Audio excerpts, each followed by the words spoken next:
And we are live. JT here. Welcome to The Huddle.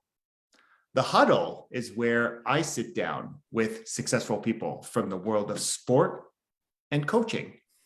It's to learn more about their journey to greatness. Why do I have these conversations? Because success always leaves clues. I want to take a moment to thank you. Whether you are tuning in live as we stream into our Facebook community, whether you are watching the replay on YouTube or on Facebook, or whether you're listening to the audio on the podcast. Thank you so much for being here with me and my special guest today. And here's my reminder to you. The mind is like a parachute. It works best when it's wide open. So my challenge to you is to remove all distractions, to go all in on this conversation. And I guarantee you will gain a valuable nugget of wisdom that will not only help you succeed in sport, but more importantly, in the game of life. Been looking forward to my conversation with my special guest today. We've had some great conversations offline, and I just wanted to bring him on because he's got a ton of lived experience of wisdom that I know that he's open to sharing with us. My guest in the huddle today is the president and director of football operations with the Essex Ravens Football, longtime coach, one of the most decorated coaches that I've been blessed to get to know. My guest in the huddle today is Coach Glen Mills. How are you today, brother? Good. How are you? Great, brother. One thing before we get started, Coach, is I'm a firm believer to count your blessings. And for me, it's a daily practice. And I believe that the greatest blessing we can give anyone is our time and energy. So I just want to thank you again for blessing me with and our community with your time and energy and just being open to share your journey to greatness. You know what, anytime you get an opportunity to, just share some knowledge and share some experience and just make people better and players better, I'm all for it. It's always great opportunity. Yeah, for sure. So, Coach, one of the things that I often like to remind people is that life is a game and games are supposed to be fun. So I'm curious, what if you had an extra hour today of just time and energy freedom, and it couldn't be anything with chores or anything like that, what would you do with that extra hour of freedom, especially now since it's the start of summer for you? You're like in freedom mode now. I probably do a couple of different things. One thing I probably do is I enjoy getting out in the riding dirt, but riding four-wheelers. I like to shoot a gun. I like to do stuff like that. I like to get out and just be kind of out by myself and just having fun and just kind of a little bit of a wild side. I like speed. I like different things like that. But I also times where I just, I go up to the football field where it all kind of started for me in Essex and just sometimes sit in the bleachers or just walk around and just say, and just remember all of the things that, I remember from being there, right? As a player, as a coach, as a spectator. So I do try and do different things like that. But yeah, when there's no football on, I try and get away and just kind of, have time for myself to do just some things I like to do because I don't get to do it enough. Yeah, no, it's a great reminder, right? On the importance of doing what brings us joy, right? Like what truly makes us feel energized and enthused and brings that passion about life. Okay. So I'm curious, again, you've had a successful career, right? First as an athlete and as a longtime coach, and you've coached at multiple levels. So I'm curious, sport has obviously played an important role for you in your life. What has been the biggest lesson that sport has taught you that you feel that you still apply in your life today? I think the biggest thing is just constantly working hard, challenging yourself to just continually push on, because as you know, in sport and in life, it's not always great. Things aren't always great. There's a lot of difficult situations. And I think for me, the biggest thing is how you handle the difficult situations. Anybody can be great when things are going well. Let's see your true self when you're in adversity and when you're facing adversity and difficult times, right? And I think that's what defines you as a person. So, I think those are some things that often people don't look at it, and it's yeah, like that's what like I like those type of situations. I think it's huge character builders. I put our kids often at Ravens in difficult situations, not only on the field but off the field. I challenge them in the difficult situations because I want to see how they respond. Because I think that is truly what defines you as a person. Mm. I love how you share that. A couple of things jumped out to me from what I heard you share there. One, it's real easy to be positive, right? And to be fired up when you perceive things are going well. But what is it? And I often come back to the football lens. It's easy to be up when you're up by 14. But where's your mind? What actions are you willing to take when you're down by 14? Can you still come with that same energy and enthusiasm and passion? So I really love that. And second, and I'm a big power of words guy. I love how you talked about, I want to see how our athletes and coaches respond during times of adversity. So I'm curious from your perspective, why has that a lesson been so important from you, the ability to respond during times of adversity or challenge? You know what? As a young kid, I had a little bit of a difficult lifestyle, and my mom had remarried, and my stepdad wasn't the nicest guy, and so for me, I was always in a difficult situation. Even in school, I was one of those kids that they were back in the day considered, what they were considered. JT is oh my God, that kid's a pain in the butt, or that kid's he's never going to make it, blah blah blah blah blah. And I don't know if that's the case so much as to maybe he's just misguided. He doesn't know exactly where. Like, I was one of those guys that took a little while to figure out what it was I wanted to do and where I was going, and I seemed to always kind of take the hard road. So for me, I enjoyed, people saying that guy's never going to make it. This guy's not going to do this. He's not going to do that. He's a pain in the butt. But the one thing I worked hard. I knew where I wanted to go. Maybe sometimes I took the hard path to get there, or I guess my path to get there, which is not necessarily the best path sometimes. Yeah. It's just, and that's the biggest thing is people. So for me, I've always been in a situation where I face adversity, where I've had difficult times. And I think for me, it's been a huge character thing, and character to me, and adversity and integrity and stuff like that is something that's really, really big with me. And if you talk to anybody, they'll tell you that if you don't have those things, you just don't have anything, in my opinion. I mean, and that's something I pride myself on doing, because I've always done things. I've always tried to do things the right way, maybe not the easiest way. Yeah. And maybe not the way people want it done. Mm-hmm. But more so the way that I think it needed to be done. And I think the way that it helped me, to get it done, and just made me a better person. Mm-hmm.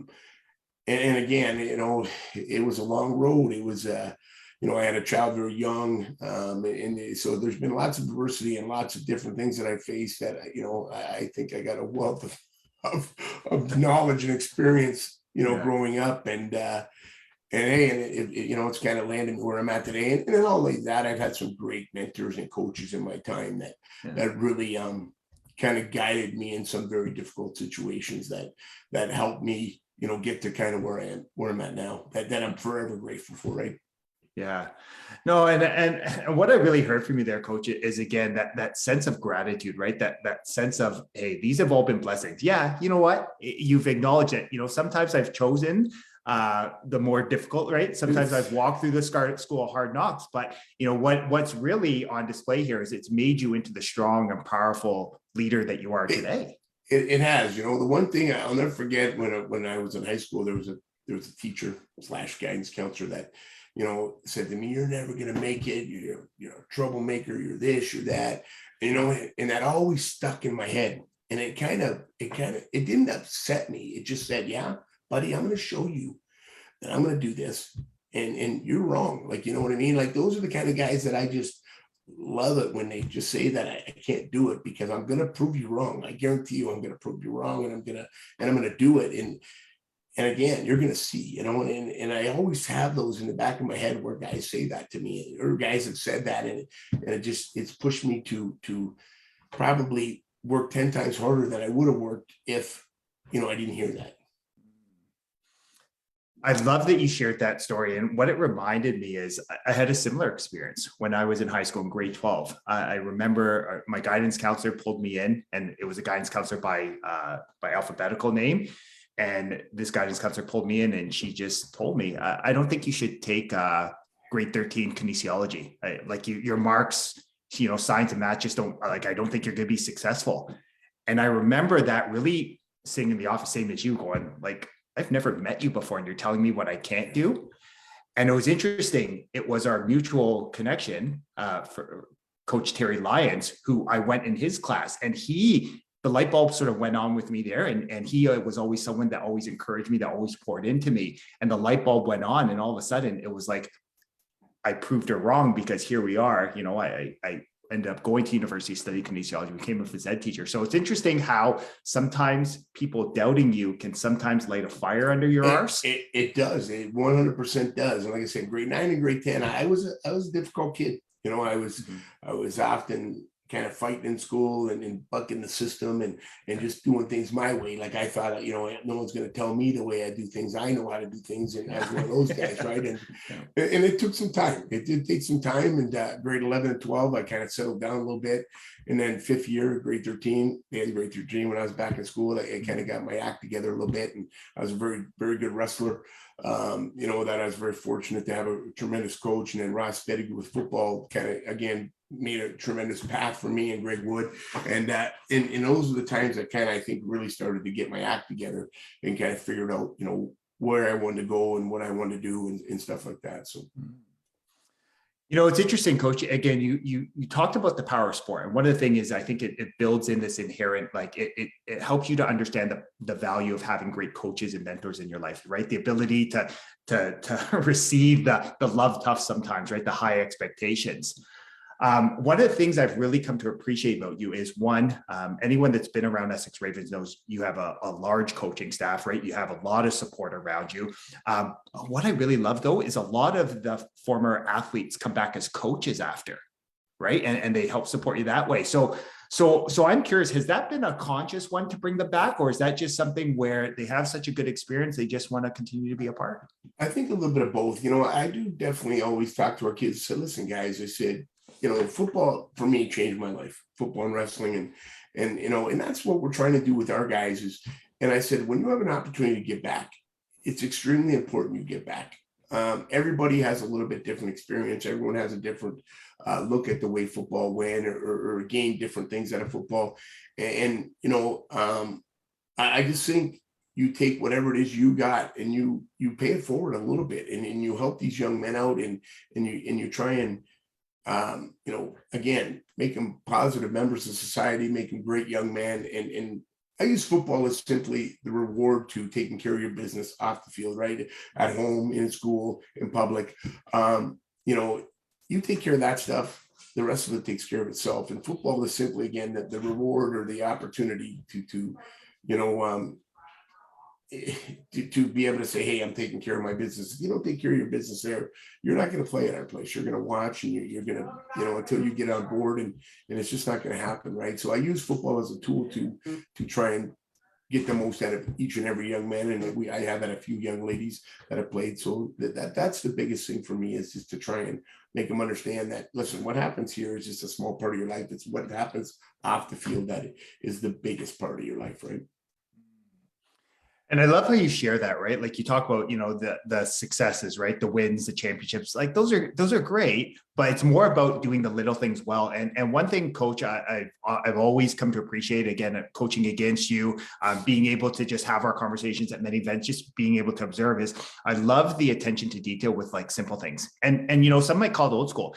I love the fact that I can watch your team, they run on and off the field, right? It's like, and I'm reminded of Coach Taylor saying, hey, you know what, you run till you get to the sideline, or little things like, I remember handing out awards at the Fall Cup. Your coach, your players are like, "Thank you, coach. Thank you, sir. Thank you, sir." Shaking hands, like little things like that. So I'm curious, are those things that you consciously have embedded in the program, or are these just ones that? No, 100%. We talk about that stuff all the time, JT. I mean, our kids are very, very fortunate. I think more fortunate than most programs. There's very few programs that have our own team doctor, team trainer, team chiropractor, team massage therapist. We have all equipment guys for our kids. Come in, if their equipment is broken, they take it to our equipment guys. It gets fixed. They don't have to fix it. They don't have to haul water. They don't have to pick up bags. However, they do know that when you're done with your stuff, you put it back in there. You put the water jug back in the holder. You put the equipment back nice and neat. You don't throw it all over. You don't leave crap laying all over. Because again, they're not here to clean up after you. They're simply here to help you. But the expectation is you're going to pull your part as well. And our kids know that, and they're very, very much appreciative for everything they do. And thank you. Comes from our coaches, comes from myself. Like I would never put an expectation on my kids that I wouldn't do myself. I've hauled water, I picked up bags, you name it, I still do it. And my equipment guys say, "Coach, you don't have to do that." I said, "It's okay. I don't mind doing it." I'll give you the one story. It was funny. I took my coaching staff. I used to do a lot of guest coaching at the University of Michigan. And Jim Herman was a good friend of mine. And when Lloyd Carr and all those guys were there. And I remember Jim Herman probably made about $700,000 a year when he was at Michigan as a defensive coordinator. And he was walking from the main field, or not the main field, the main practice area, across over to the indoor track facility. And there was a piece of garbage on the ground. And he bent down and picked up the piece of garbage. And I said to my coach, I said, "Guys, you see that?" I said, "Here's a guy who's making $750,000, not his job, to pick up that piece of garbage. There's people that do that. But you know what? He knows that probably people are watching him. And that's a small thing that makes him great right there. Picking up the piece of garbage, he put it in his pocket, and he continued on. And I just think that you can't expect kids and players to do something you're not willing to do yourself. And you talk to any of my kids, they know that I will do anything in regards to hauling water, picking up garbage, picking up bags, fixing equipment. I've done it all. I'm not just head coach. I've done every single thing. Just because I think, in order to show an example, you got to do those type of things. In order, if you want kids to do it, you got to do it yourself. And there's times when I run with my kids, and they say, "Coach, what are you running for?" I said, "Listen, because if I expect you to run, I'm gonna do the same thing you guys do." Yeah. And they can't say no. They won't say no. They say, "If Coach is gonna do it, I'm gonna do it." Right? And you'd be surprised how much more you get from your kids just doing simple things like that.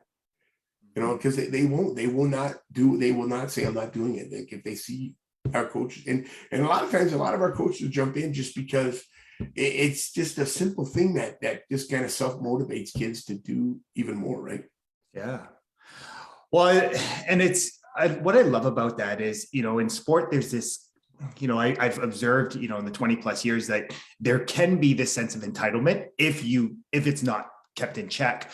And what it reminds me of, Coach Samways at our locker room at AB Lucas would put, "With whom much is given, much is expected."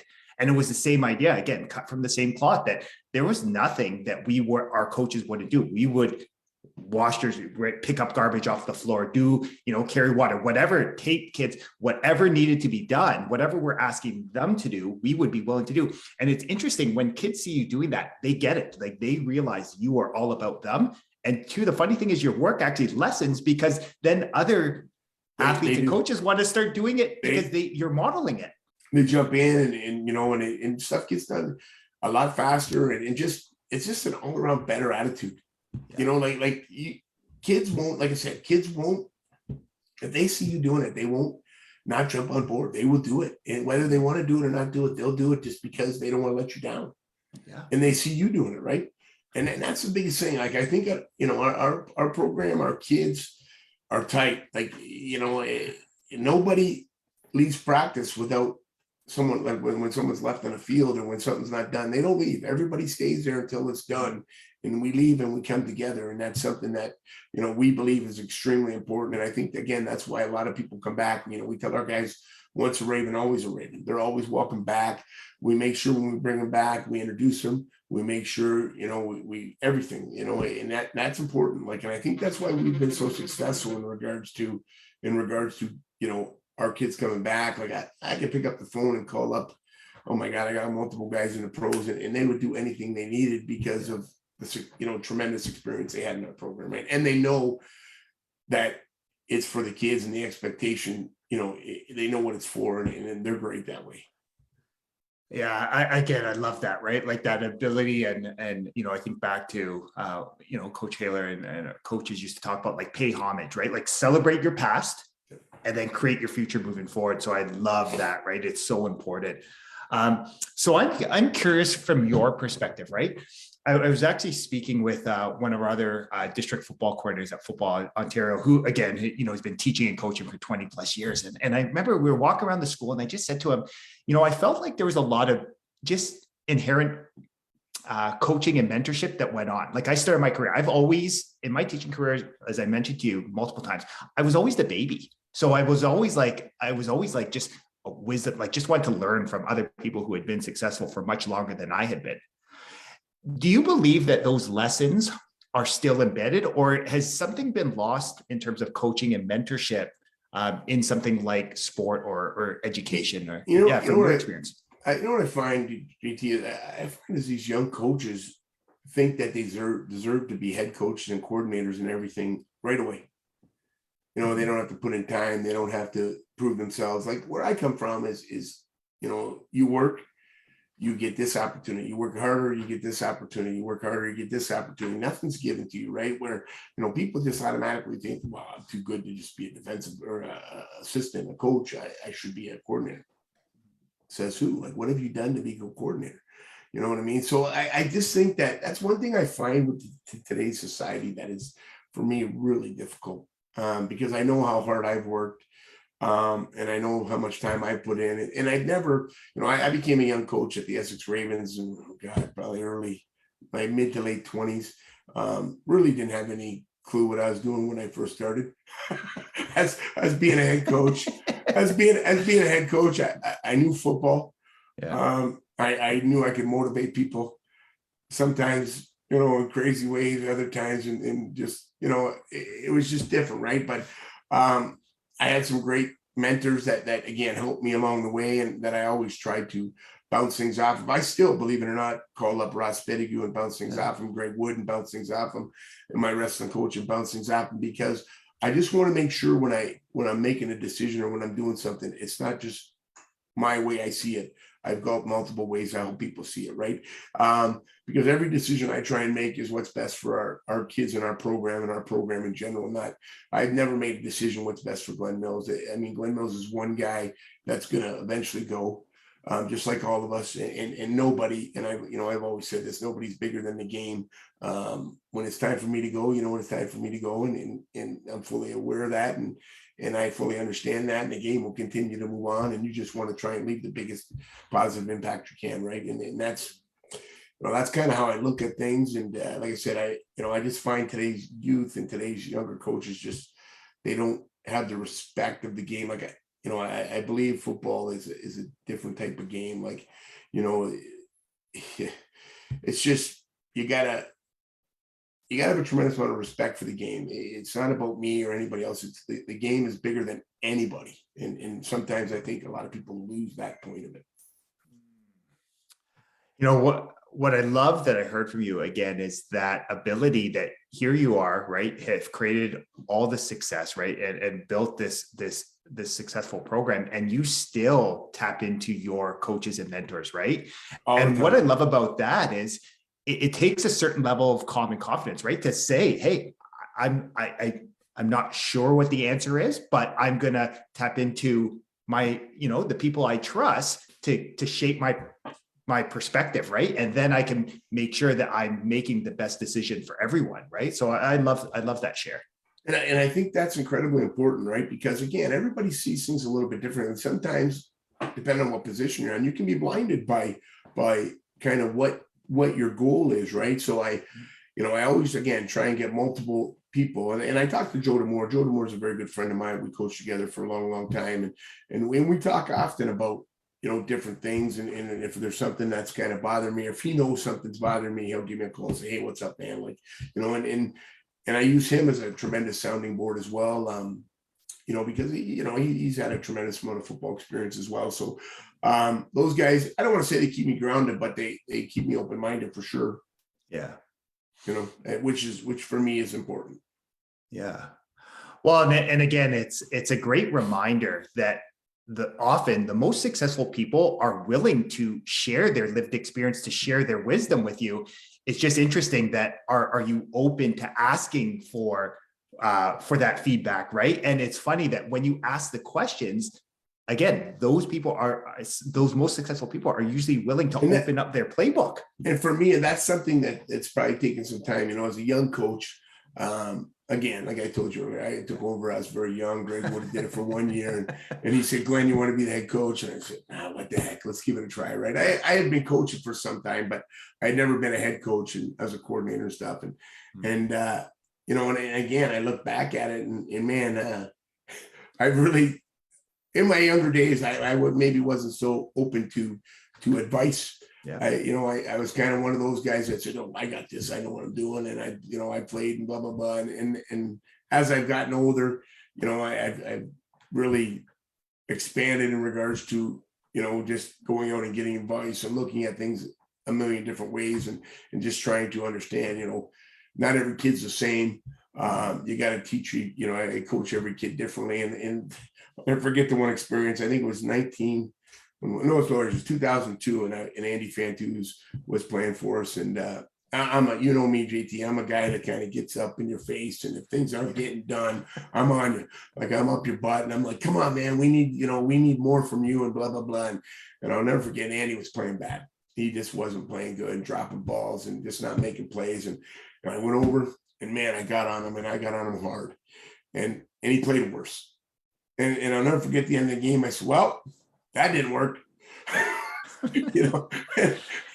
And I realized that there's some guys you can do that to, and there's other guys that you can put a tremendous amount of pressure on them, and they just don't perform. They put enough pressure on themselves to, they don't need extra pressure from you, right? And if, I'll never forget that 2002. That was a crazy thing I learned, and I just said, I got it, and I think I took from then on, I took a much greater role in understanding kind of my players and what motivates each guy, right? Like for me, I really, really see what's important to each one of my kids and what motivates them and what makes them tick.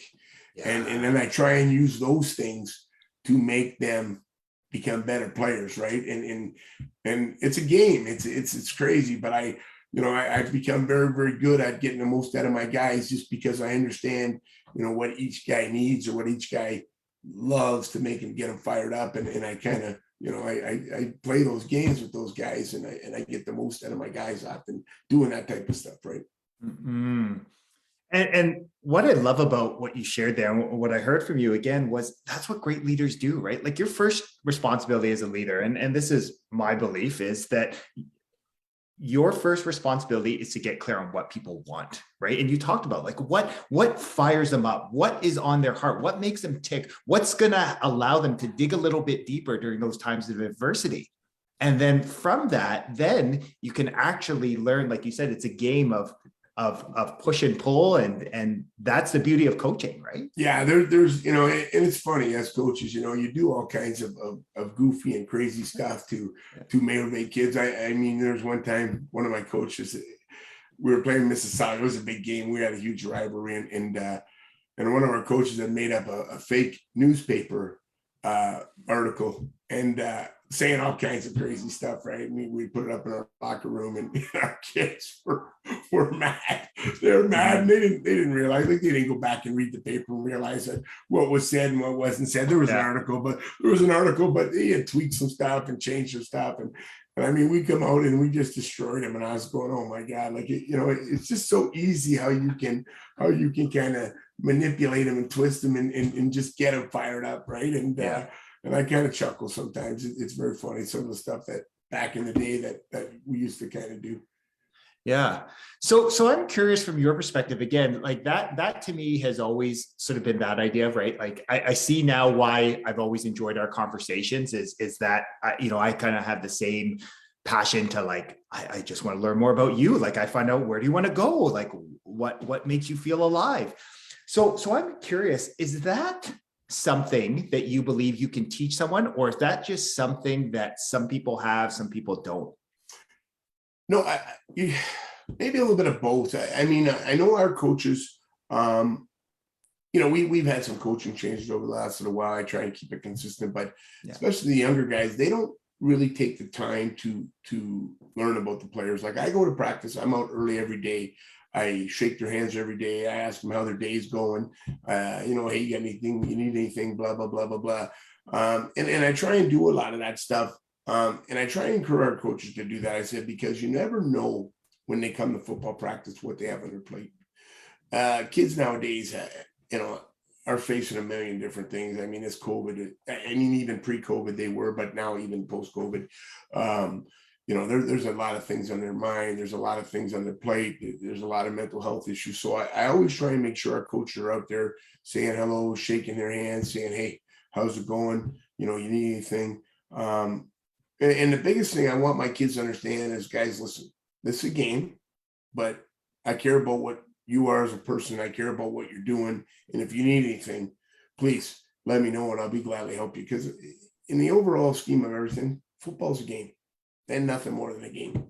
Mm. That's one thing I probably learned over the last 15 years too. I used to think it was everything, and it, some things, and you just look at it and it's a game. And there's far more to life than the game of football. Yeah, it's a great reminder. It's interesting, right? Like you've been sharing that, it's come up multiple times here that, like this is part, but the game's much bigger than all of us, right? Yeah, much bigger. So I'm curious, right? We're coming out of an interesting time, right? Like you talked about, this last 2.5 years has been an interesting time in human history, right? And I, being respectful that everyone has had a different lived experience. But if you look at it from a numbers perspective, right? Provincially, right? We have more people playing, right? We have different parts of the game, right? Like flag is starting to grow. I'm curious, like, do you see this growth of football continuing to go up? Because as you know, it wasn't, too long ago where, it was not exactly the first thing parents were signing their kids up for. You know what? I see touch, I see flag, I see women's growing. Yeah. I see tackle dwindling. I'm concerned, especially in high school situations, that the numbers are drastically dropping. I'm worried what the board's thoughts are on these type of things. Different boards have different thoughts. Is there a risk? Yeah, there's a risk of playing football. Absolutely. Is it expensive? Yeah, it's expensive, the equipment. But one thing I know is that if it wasn't for football in high school, God knows if I would have went to high school. And there's a lot of kids that need football. A lot of difficult kids that need football. That can't play maybe necessarily club football. I'm a club guy. I spent 25, 23 years coaching high school football, so I understand that as well. And I know there's a tremendous need for high school football. And I see down the road here, I see some serious issues coming because I think it's going to drop off tremendously. And I hope that's not the case because it's just so needed, especially in high school with the kids. But the other parts of it are growing. It still gets a bad rap. I think equipment's safest it's ever been. Yeah. I think the coaching levels of certification are higher than they've ever been. Yeah.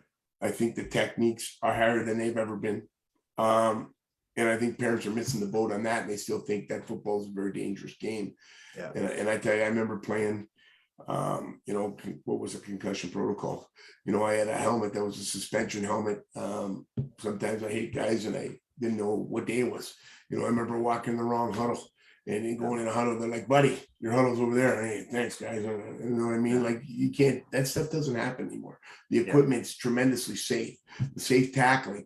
So it just is scary to me where the game is going, just simply because, again, some of the concerns that I think are false concerns, and just some of the, they're going to put a value on, on reconditioning, on this and that.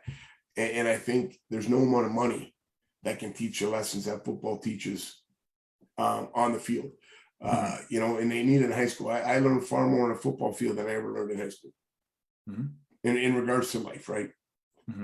It's just it's needed, and I'm worried about it, because I just don't, there'll always be club, but again, not every kid can play club. Right? There's kids that need high school. And if they're not doing that, they're probably causing problems somewhere else. And they're looking for avenues to get out their energy, to get out their, mischievous side of them. And that's the part that is kind of frustrating to me, that I see coming. I just, the numbers, I think, show themselves that the numbers in high school football were down tremendously over the last couple of years. Well, a few years. Well, and I think you bring up a great point, right? Like that idea of, high school football, like same as you, right? Like my heart is in high school at, Dunn Community, but like you said, high school football, as it offers, it decreases the barrier to entry, because the cost is much lower. And part of it is you're not renting fields, you're not renting facilities, right? So the busing, right? It's all that stuff is built into the school. And it's interesting that, like you said, it's a much cheaper from an investment standpoint, but two, I think the greater investment is, how many young people will it help to graduate with a high school diploma? How many will it from maybe hanging out with a different peer group, right? Or maybe just even striving them to want better in their life, right? And to watch, the biggest thing that I think they missed the boat on is that when those guys become part of those teams, their expectation as a person also rises, and they don't want to let their teammates down. They're not going to do dumb stuff that's going to cause their teammates issues. And people don't realize that part of it. Like and I just shake my head sometimes. I have these, I don't want to say arguments, but I have these conversations with principals and different people. And I say, guys, you guys are missing the boat on this. You don't know, you don't know what kids are getting from this. And that's this thing, right? Yeah. Well, and again, it's that dividend where it's that 4 years of investment of them in high school is going to lead to success 40 years down the road, right? And it's, sometimes it's hard to put a dollar value on it, but to me, it's like if it transforms one life, I think that's a great investment. Absolutely, we'll see. I hope it bounces back. I got my doubts, but I hope it does. Yeah. So I'm curious, right? Last year, we've had some great discussions, and like I said, I always love, the one thing I love about our conversations is I know the same conversations that we have offline at an event are the same as we're having here, right? Like you're consistent, right? And I think that you're not only consistent in life, but on the football field. So I'm curious, like, you shifted into this role, right? You've been a leader at multiple different levels, right? At first coaching, and now you shifted into this one as a district football coordinator. So I'm curious, as you're getting closer to shifting to a different phase of your football journey, what would you like to see happen? Well, I'd love to see everybody put the game first and get on the same page. I think there's so many agendas in regards to what people are doing, and I think a good group of people are kind of rolling in the same direction. I'm not sure everyone's rolling in the same direction. I think a lot of guys still do this because they want to say, oh, look at me, look at me, look at me. Well, guys, the game is not about one person. I said that from day one. It's not about, when Glen Mills goes, guess what? Someone else is going to step in, and you know what? And hopefully they're as passionate enough as I was about the game, and hopefully they'll have the success that I was fortunate enough to have. And as long as they understand the game is the bigger picture, and the game has always got to be the number one thing. I think you can't go wrong, but that's the biggest thing I'd love to see is is trying to get everybody on the same page for the greater good of the game and the greater good of the youth that are not playing this game because of a bad experience, because of God knows what reason, right? And there's a lot of kids that leave the game early because of a bad experience. I have two grandsons that are 8 and one's turning 7 coming up, and they had a bad experience last year in minor, and I'm actually going to go coach their team this year because they didn't want to play again. And I said, listen, guys, I want them to play, so I'm going to actually go coach with some other guys and try and get them excited about the game again. Just because, again, that's our future, right? That's the youth, that's our future. And that's the things that, those are the guys we got to make sure are excited about the game when there isn't going to be a game. Yeah. So this fall, I'm actually going to coach a tight team, which should be good for a laugh. Yeah. So. I love that, Brad. I love that you're going back to the grassroots, right? Like, and you get to, one thing I've loved is I love how Essex Ravens Football, there's a family element. I know your family's very involved there, and I love that you're going to coach your grandsons. I did the same thing this year with my son. Went to give an experience, went back and coached his flag team. So it's been interesting. And it's funny. I've never really, my daughters were very good. I was a very good wrestler. My daughters wrestled. I never really spent a ton of time coaching my kids, just because I always said it's not healthy when they have to come home every night. And then not only you're the coach, you're their dad. Often dinner table conversations aren't, probably the most positive when you're in that type of situation. So I've always tried to, in tournaments, if their coach was coaching someone else, I would help out and stuff like that. But I've always tried to remove myself from situations like that, just because, I think you can be a coach and I think you can be a dad, but I don't think you can be both. Yeah. And be positive, if you want to be honest. Yeah. It's interesting. At a high level, right? Yeah. Well, it's interesting. I think I shared this with you when we were last together at the provincial flag event. I remember early in my coaching career at an OSA coaching clinic, and I remember this always resonates before I had kids, and it said, the only thing a parent should ever say is add a boy or add a girl. And I remember just thinking there that sort of has framed, and like you, I know I can be a demanding parent sometimes. So I've always tried to do my best to just be that supportive and encouraging parent, because it can sometimes blur the lines, right? If you're coaching. It definitely can. And my daughters used to get upset and say, Dad, why don't you coach me? I said, because it's not healthy. I said, I'm probably one of the most competitive guys you'll ever meet. Yeah. And I just sometimes push too hard. Yeah. And I know that. And it's just, as my own kids, I don't think it would be a positive experience that would help anybody. Yeah. Right. And I'm fully aware of that. And I've just said, hey, this is how I'm going to do things. And even my grandkids, like, I'm going to try and I'll coach them. I'll try to, not to, you just got to be careful, right? Because again, they're family, and I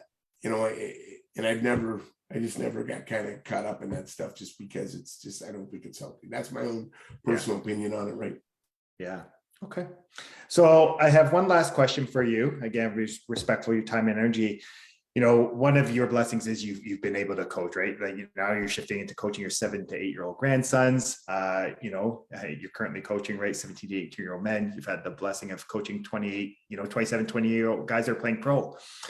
Let's say you had one of them and they came to you and said, Coach, I'm just facing, a ton of challenges right now. Just feeling like the world is just, knocking me down. What is that one piece of advice that you would give them so that they could get back on their feet? They could, have an intentional response and just get back on their journey. It's funny because, we've had quite a few guys go on and play college and university football at a very high level. And I've got multiple phone calls from numerous of those guys, right? And guys in Texas and guys here and guys there. And obviously when you go compete at that level, it's a completely different game. It's a completely different mindset. Every player is a top end player. You're just an average guy. And that can be ego-denting, right? It could be damaging. And, so I've had these conversations and often I just tell them, listen, man, take some time and write down what you love about the game, what you don't love about the game, what you can control, what you can't control. right? And just, and the biggest thing I tell them is, guys, you have to understand, it is a game. And it's supposed to be fun. Even at the highest level, it's supposed to be fun.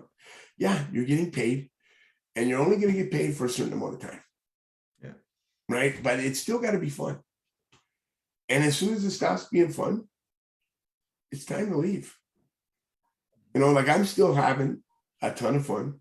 As a coach, I still enjoy coaching with my guys, my coaches. I still really enjoy interacting with the kids.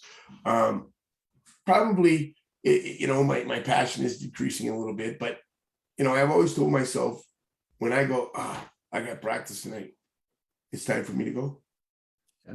Because that means you don't have it anymore. And I watch that stuff closely, and I'm I keep myself very aware of those type of things, because it's not fair to the kids. It's not fair to yourself. It's not fair to the game. Right. So I always try and tell my kids and my young man all the time, and I had the conversation with Luke when he had called up and he was talking about he had to retire and stuff like that. And Luke took some time, but had a tremendous grasp on that, hey, I had a tremendous run. I had a ton of fun. It's a game. It's time for me to go. When he transitioned and now he's doing all this crazy cycling and doing all this crazy stuff, and good for him. And, but I always try and tell my guys that day is going to come. I remember when it came for me from a player to a coach, probably one of the most difficult things I ever had to do, right? Not be able to play the game anymore. And it was very difficult at that time, but I think I've learned ways to be able to understand it better and be able to move forward better, just at every aspect of the game. So I think guys have to understand that part of it, that it's a game.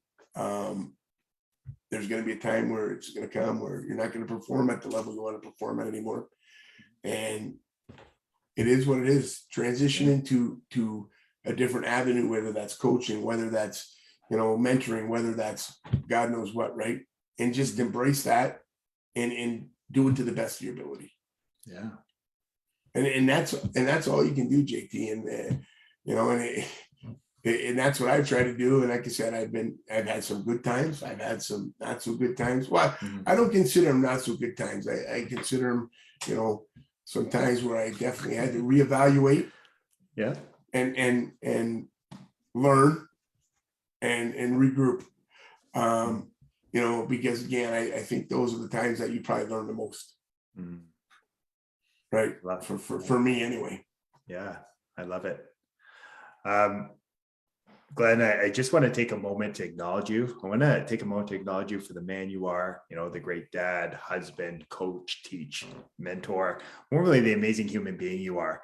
The one thing I've really come to appreciate, again, coaching against you for a number of years and now shifting where, I feel like we've developed this connection, this friendship. The one thing I've really come to appreciate about you is just your consistency, right? Like who I'm talking to now is the same person that I'm going to have that conversation with at an event. Like if there's no separation, right? And that's how it should be, JT. I mean, it's funny because I often meet people that they've heard about me, or how it goes, Glen Mills, this, that, and then when they finally meet me, they say, "Oh my God, I was expecting a completely different person." I said, "Guys, listen," I said, like I've been the same guy for 40 plus years, whatever it is, I haven't changed. I'm going to tell you how it is. Some people like to hear it. Some people don't like to hear it. I'm going to push you hard. I'm going to do some things that people might think are a little bit crazy. Yeah. It is what it is. It's just how I go about doing things. I mean, it doesn't mean it works for everybody. It doesn't mean it's the only way of doing things. It's me. It's kind of who I am. It's my character. It's everything. Right. And I'll help anybody out. Anybody gives me a call, I'll gladly, me, I'll talk football. I'll do anything I can for any of my players or anybody in the game, or, and that's just kind of, but I think sometimes it's easy to get, I don't want to say a bad impression, but get an impression that maybe necessarily isn't the most accurate impression of people before you get to know people. And I've been, I would say a victim. I would say a victim of that on multiple occasions. You know what I mean? And it's funny because like I said, I've had that conversation with a lot of people. Yeah, I love it. Okay. So folks, here is my reminder to you. Coach dropped so many valuable nuggets of wisdom that will not only help you succeed in sport, but more importantly, in the game of life. But as I remind you every time in the huddle, knowledge is potential power. It's the consistent and focused application of great knowledge that actually creates great results. So my challenge to you is to take one of these valuable nuggets of wisdom and go apply it to your life today. And as I remind you every week in the huddle, you are deserving of greatness. You are worthy of greatness. You are greatness. And my only ask from these conversations is, if it resonates with you, please share it with a friend, a loved one, a family member that needs to hear these simple ideas. Because the reason is, the more people we have listening to these, hearing these, applying it to their life, the more people will be able to reach their next level of greatness. Most importantly, love having these conversations. I'll see you next week in the huddle. Have a blessed start to your weekend. Chat soon, everyone.